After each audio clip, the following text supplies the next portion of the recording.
Lesson accountability. A. Act responsibly. I. Inspire positivity. D. Zero bullying. And A. Always do your best. Zero bullying. So for our motivational activity, okay na. So please stand and finish. So this is our motivational activity. So if I say 4, which corresponds outstanding, you will jump. 4. Jump. 3, satisfactory, you will walk. So after kay, if asa mo matunan kung naglingkod mo, gamana ko ka ng kuan, 3, ano lang mo, dati na mo matindog. So 2, needs improvement, you will sit, and 1, as unsatisfactory, you will stand. Sa 4, jump. Go, 4, 3, 1.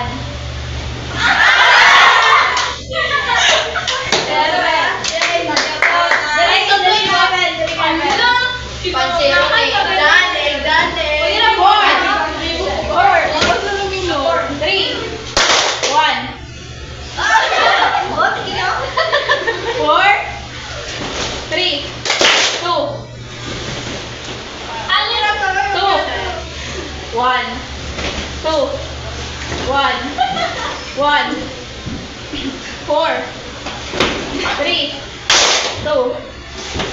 Oy, naway, wakay, alin, dali, alin. Pakita nyo ka, alin, dali.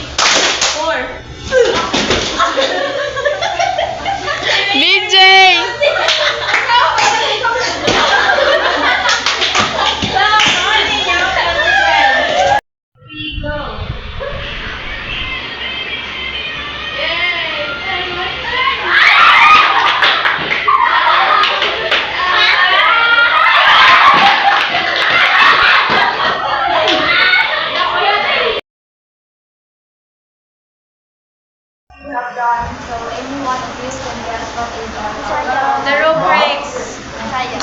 Sayang mo ang sayang. No. Criteria, oy, ito. Outstanding, excellent, proficient, ranking, the ranking. Mga criteria and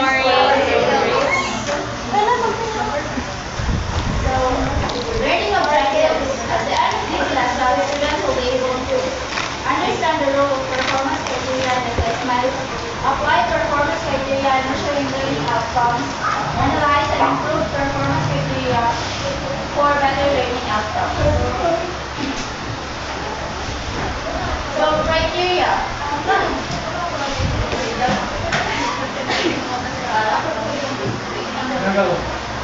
So, criteria is a standard on which a judgment may be based. Our statements which identify what really counts the final output. So, example of this is equality. Equality is the overall standard of the work. Creativity is the originality and innovation of the demonstrated performance. And comprehensiveness is the work if the work is complete. Accuracy. Accuracy is the correctness and precision of the work or the performance to be done. And aesthetics is the visual and stylistic approach. So performance criteria are the specific behaviors that students should perform to properly carry out the performance and produce a product.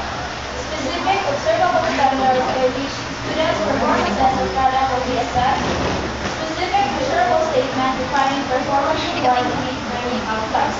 So, di ba ang performance criteria ay gamit na siya pag-assess sa mga performance review sa mga students. So, without performance criteria, mag-isip kung saan pag-score ang mga students and mag-isod sila ang students kung saan nila ang ilang performance. Kaya wala man sila kay ba kung saan pag-judge sa teacher kung wala yung performance criteria. So, performance criteria should be specific. Specific means it is focused on the performance criteria which students should be graded.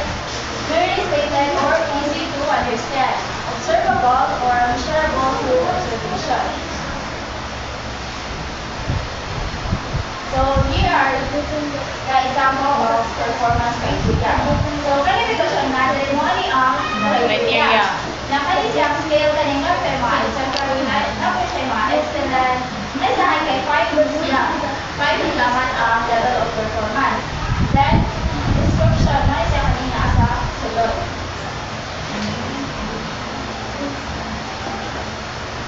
So performance criteria identify the qualities defining good work. So purpose, features, critique, and connection. So the purpose is unsay aim na maabot ang mga performance criteria or the objectives. So features is kanang unsay features ang criteria kanang dapat ma-achieve sa student. And the critique kung saan ba ano feedback. Then the connection, the linkage between the themes, concept, and ideas of the performance. So here are the guidelines for stating performance criteria. First, identify the status or performance or task to be assessed must be self-performing, observing students performing a performance.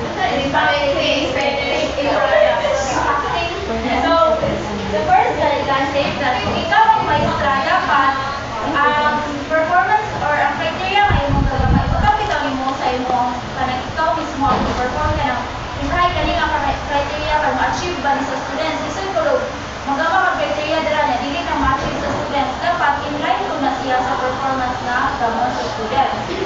Next is list the important criteria of the performance or the product. So, kapag ang criteria nga na sa kilid, if magpapagawa mo isay dapat related siya sa isay dili kay hingay yung criteria kay na about the choreography niya, imuhang sa nang ipagawa sa students ng performance kay magpagawa mo isay. So, wala din siya na inline. So, dapat magpagawa ka o criteria na inline siya sa kung saan performance ng lahat ng students.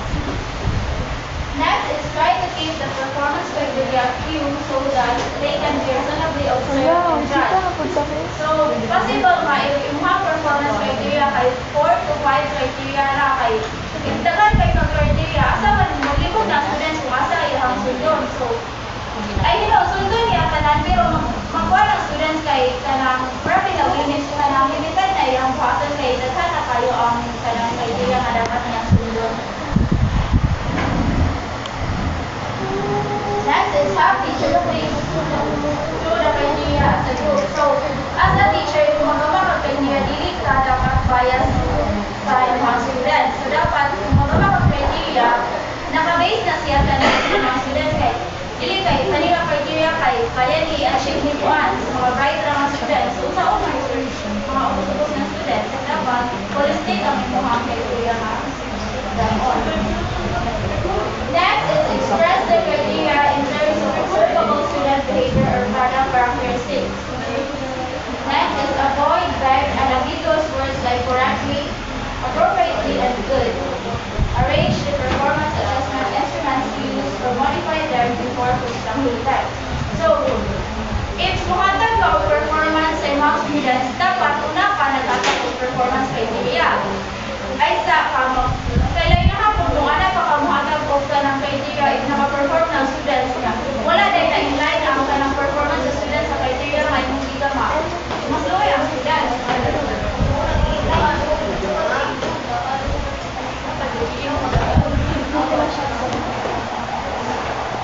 So, here are the types of performance criteria.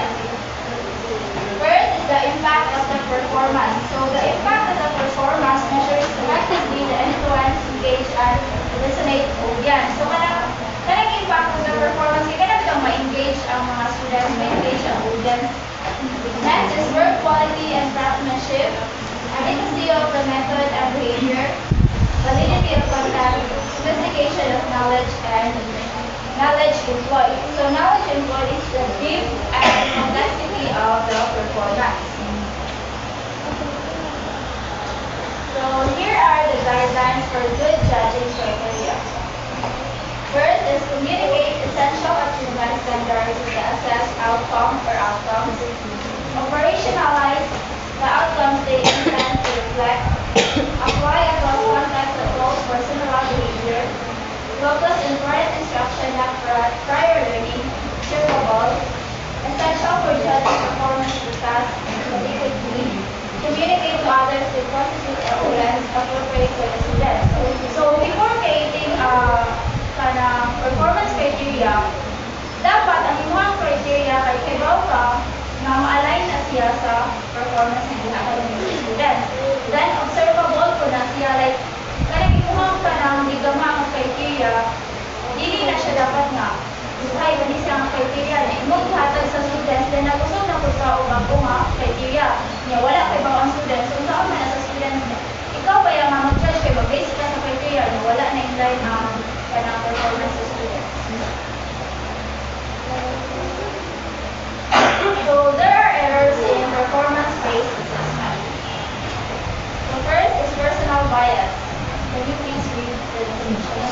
Tendency of teachers to believe that some students' ideas are better than others, which results in treating some people unfairly. So personal bias. So as a teacher, dapat wala may bias. Kahit sa una lang yun, kung bias ka sa usap ka student niya, ang imuhang criteria ay mag-base pa niya mga students. Sa una lang ang buwan. Mga criteria kay ba mga panik, kay ma-achieve din niya, ma-achieve din sa mga guide. Sa una lang ang buwan. So dapat, ang imuhang criteria nakabase yan sa kanan. Next is severity error. When the teacher favors the low-performing student in the class. So, ano man mag-favor ang teacher? Kaya maluoy siya. Yes, maluoy ang kanang maestra. So, balik siya sa generosity errors. So, it is committed that the teacher operates the performance of the students who favors the high-performing students in the class. So, di ba naman isa pa ito?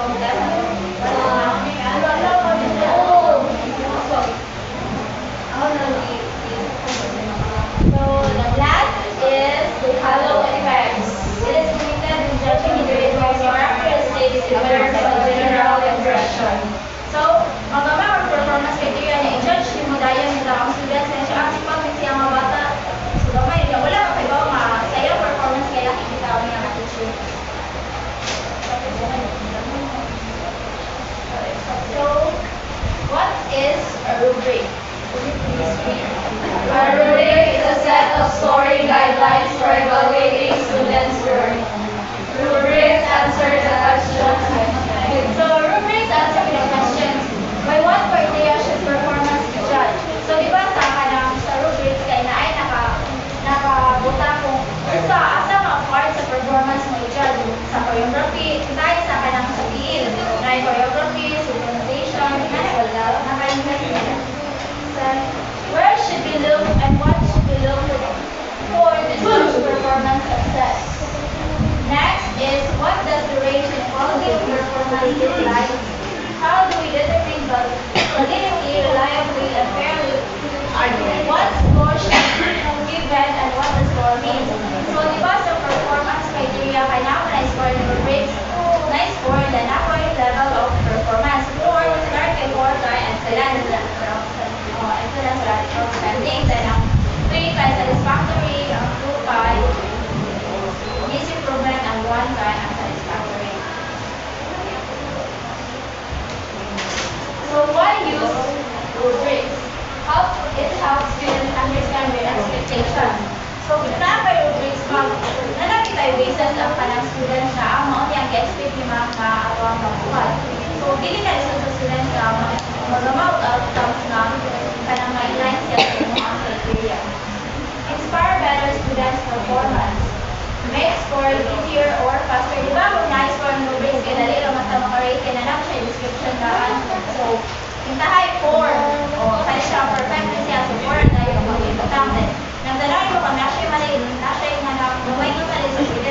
task. So, make scoring more accurate, unbiased, and consistent. Improve communication with students and staff arguments with students. So, with the help of performance criteria, nandali rin ako makahatag ng feedback sa mga students.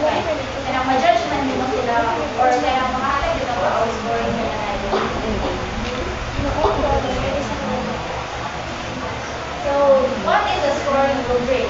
So, scoring guide or scoring matrix contains well-defined and systematically applied criteria, especially useful for assessing behavior or conduct of strong subjective component.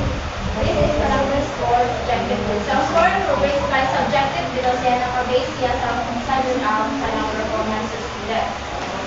Examples like homework problems, oral presentation, essays, senior design projects, group skills, and leadership. So there are types of scoring rubrics. Please read. Holistic one dimension. To rate the overall process or product of school. Uses a single scale. Generates a single score. Detailed or analytical. More than one dimension. To rate parts of the process or product. Separate rating scales for each part. Generate several scores. Scores frequently summed. So ang holistic, dalawa naman mo sa holistic approach mo para nang siya sa kanan. Then detailed or analytical approach. So naala siya advantages or disadvantages ang holistic or analytic approach.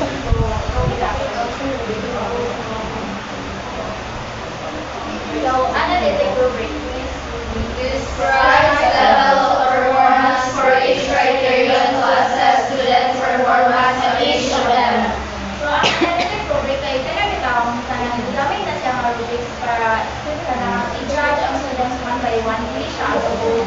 Then, ang analytic rubric side kay ma-assess or ma-determine sila kung asa na kita nag-improve ang isa ka students.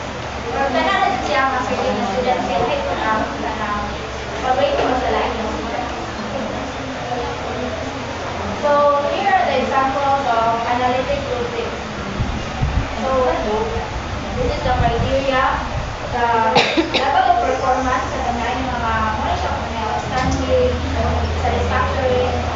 Then, this is the description of the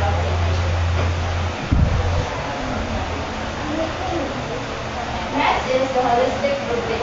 Please read. Assigns a level of performance by assessing performance across multiple criteria assumptions. Does not list separate levels of performance for each criterion. So, mas dali ang kanang performance criteria sa holistic rubrics kaysa sa analytic rubric. Kay as a teacher na judge or score sa mga students, maisa man yung siya, kanang dili bitaw siya time consuming if sila ang judge. Next is example of a holistic rubric. So, di ba ang sa kanang sa analytic rubric, ibitan sa tagsa siya, nasa 3 and 4, 3 to 1. Dili parehas sa holistic rubrics na 3 excellent na ano siya kanan, isod na siya kanan, then 2 and 1.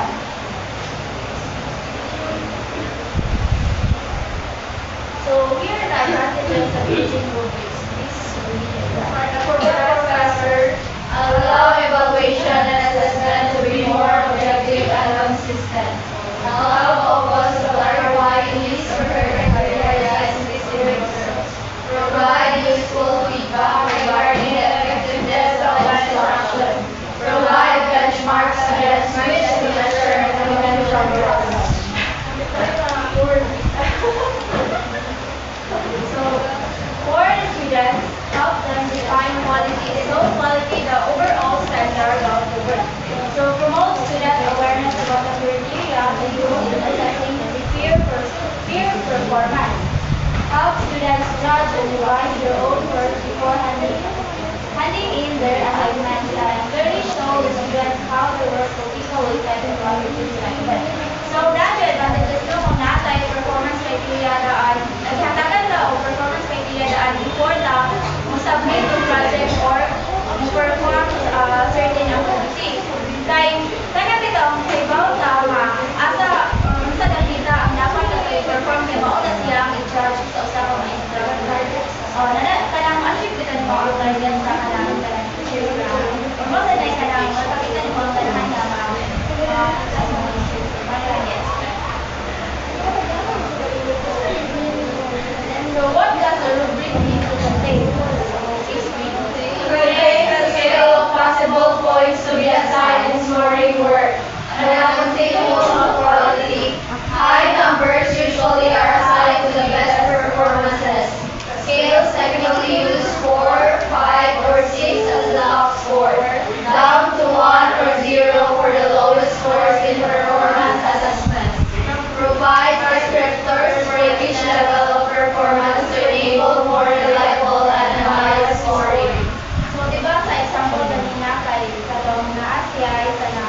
result of performance.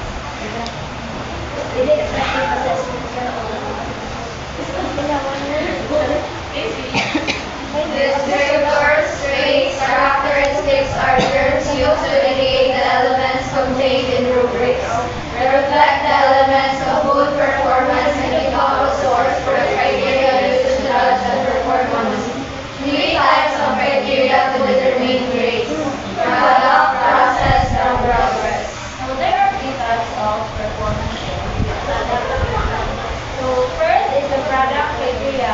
This means What students produce, complex, brochure, play again, grade again, perform or routine.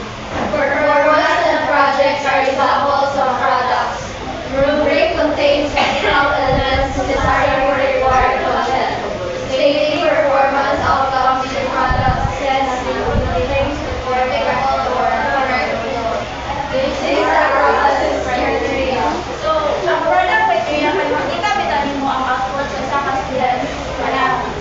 Example na kayo mga pamphlet. Kailan ka ang mga hatag kita sa teacher sa inyong mga product?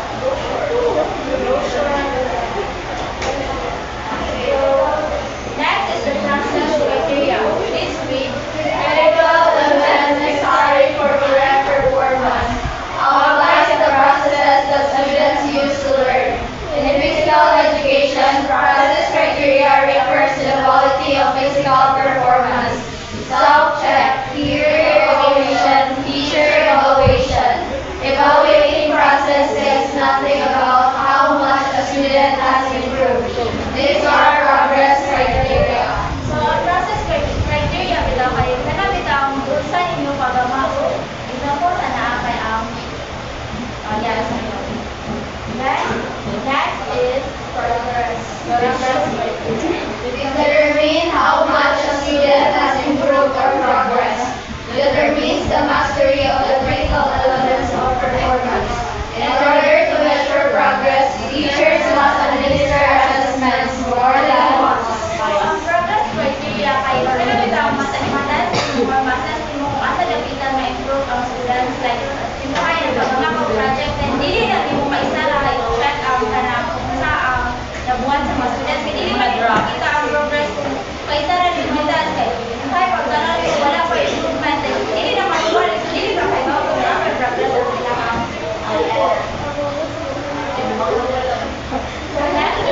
here are the 6 steps in designing a rubric.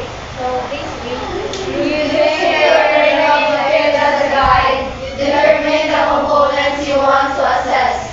Choose the type of rubric you want to create. Clearly identify the desired levels of performance. Develop a scoring scale. That's the rubric. Revise as needed. So next is the point system rubrics. Please read. Similar to checklists, they award point for the various criteria on the list. Judgment of quality is not required. Provide students with feedback. Points can be added up and converted to a grade. Certain traits or characteristics can be weighted given the career emphasis. So kung kami ka tayo performance criteria kay dali bitaw ka mo identify kung pila ang grades na nakakasili performance kay makahatag pagdalan o kanang score ang teacher if ihatag niya. Kay dali naman siya mag-rate na siya dahil wala perform na kayo makita mo niya ang scientific. So considerations of evaluating rubrics. First is validity. Does the rubric measure what explains the measure kung sa bitaw ang kanang need measure sa kanang rubrics kung isa kay example sa kanina kay katawaan kanang choreography if nakita ba or makita ba sa kanang criteria kanang kay kanang criteria ang abot sa choreography sa student. Then reliability. Does the assessment consistently produce the same result? So if kana siya nga kanang kanang performance criteria kay same ba siya sa kanang result sa if itas mo sa lahat ng student. Transparency. Criteria are clear enough to students so that they can assess themselves and others with roughly the same reliability. So transparency, if kana bitaw siya nga criteria kay na-align na siya sa kanang students if and also kanang kasabot bitaw students ana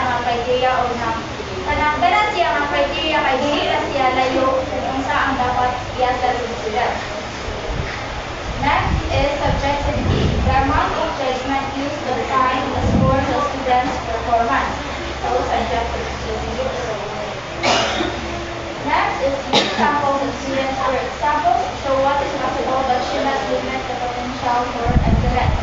So, kana bitaw nga performance criteria niya, mas nindot bitaw kung naay ka na ang abot na ipakita ang teacher kay naay basis ang students, like, kanang sila guide kung unsaon dito pagbuhat ka ng certain na performance. And then next is share rubrics with students. Criteria helps students understand teachers' expectations.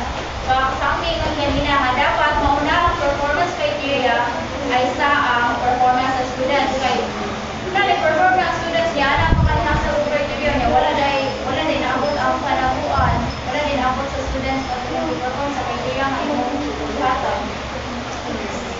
Next is let students create some rubrics. Students are more likely to understand important criteria. So, i-allow mo ang students na makaka-create daw sila o rubrics na una sila kung mismo mo judge. Next is allow for multiple correct answers. Sometimes the correct response depends. So, kada bitaw dapat kanang nakay kanang correct na answer dito. So, na lang kung it depends. So, para ko check kung mo kayo na it depends so para sa kanang basis sa student. Then, frequency is not the only indicator of quality. Kung ang kanang frequency is included in a rubric, the quality of the performance is not addressed. So, frequency ka nang magbalik-balik bitaw pa mo kanang naasa performance criteria. Dapat, kung saan kung nasa performance criteria sa level of performance number 4, kay perfect na siya. Sa number 3, dili na perfect na siya kanang mali or errors niya. Sa 2, talagang dili manglibog ang students na ingani ang iyang score na pareha naman ang malibog. And activity time. So, for your activity, dili na siya.